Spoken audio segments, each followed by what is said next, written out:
No, tänään ajattelee laulaa yhden sävelmän, joka on säveltänyt ja sovittanut Anne-Matti Lassi.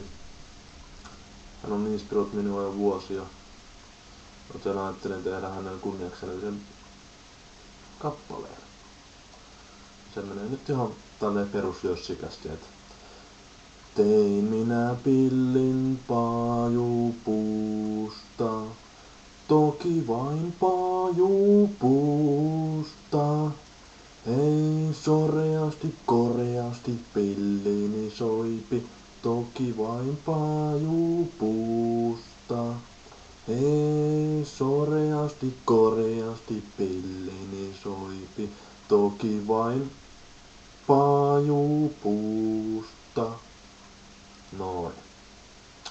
Tosta Anne-Matti Lassi kattoo tää video ja voit antaa arvosanan, jos oot Anne-Matti Lassi, niin tuskin on yhtä hyvä kuin laulaa kuin sinä, mutta ainakin yritän. Pusu jo.